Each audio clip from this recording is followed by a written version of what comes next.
হে বন্ধুরা, আমি অভিজিৎ। আজকের এই ভিডিওতে আমরা জানবো ভারতের এমন এক সৈনিকের কথা যিনি মারা যাওয়ার পরেও ভূত হয়ে কিংবা আত্মা হয়ে ভারতের রক্ষা করেছেন, ভারতের সীমান্তে পাহারা দিয়েছেন।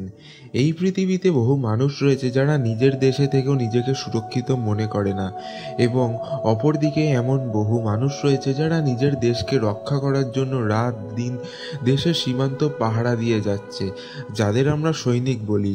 আবার এমন এক সৈনিক আছে যিনি মৃত্যুর পরেও দেশকে রক্ষা করার জন্য আত্মা কিংবা ভূত হয়ে দেশের সৈনিকদের সাহায্য করে।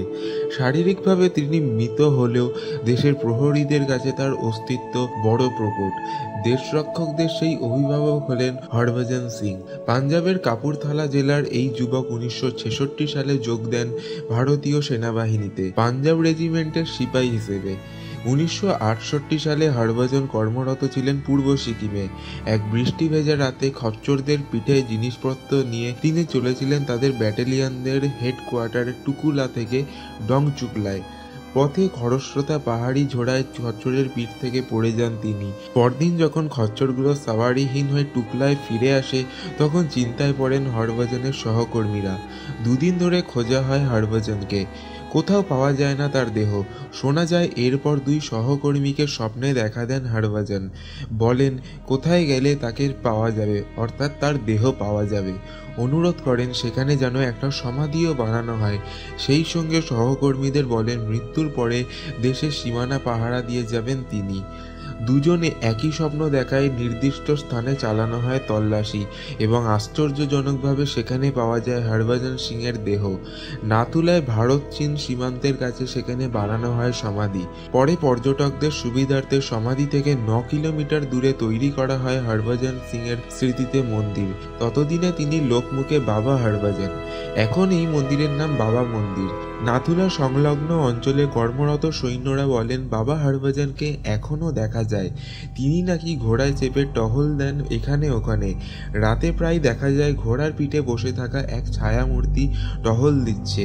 শুধু ভারতীয় সেনারা নন, সীমানার ওপারে চীনা সৈনিকরাও নাকি দেখেছে এই দৃশ্য। ভারতীয় সৈন্যদের নাকি মাঝে মাঝে স্বপ্নে পরামর্শ দেন বাবা হরভজনের আত্মা, সাবধান করেন কোন পথে হামলা চালাতে পারে চীনের সৈন্যরা। মৃত্যুর পরে সাম্মানিকভাবে কর্নেল পদে উত্তরণ হয় হরভজনের। প্রতি বছর বার্ষিক ছুটি পেতেন তিনি। মালপত্র ভর্তি ট্যাঙ্ক দুজন সিপাহীর সঙ্গে পাঠানো হতো কাপুরথালায়, আবার ফিরে আসতো 1 মাস পর ছুটি কাটিয়ে।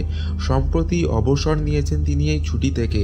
তার ছুটির সময় দেশের সীমান্তে হাই অ্যালার্ট জারি করা হতো, কারণ এই সময় বাবা হরভজনের সাহায্য পেত না কোনো সৈনিক। তার অস্তিত্ব রয়েছে চীনের কাছেও। প্রতি মাসে একবার নাথুলায় ফ্ল্যাগ মিটিং হয় দুই দেশের। তখন একটি চেয়ার রাখা হয় হরভজন সিংয়ের নামে। তার সমাধিতে রাখা হয়েছে বিছানা, তার ইউনিফর্ম এবং বুট। কেয়ারটেকার বলেন রোজ সকালে যখন তিনি সেই সব পরিষ্কার করতে যান, তখন নাকি দেখা যায় ওই বিছানার চাদর এলোমেলো, অর্থাৎ কেউ সেখানে শুয়েছিলেন, এবং বুটে নোংরা লেগে রয়েছে, অর্থাৎ সেটি পরে তিনি টহল দিতে বেরিয়েছিলেন। তার মন্দিরে শুধু পর্যটকরা নন, আসেন অসুস্থ মানুষের আত্মীয়রাও। রেখে যান 1 বোতল জল। 21 দিন নিরামিষ ভক্ষণের পর এসে আবার নিয়ে যান সেটি। তাদের বিশ্বাস ওই জল পানে সুস্থতা ফিরে পান অসুস্থ মানুষ।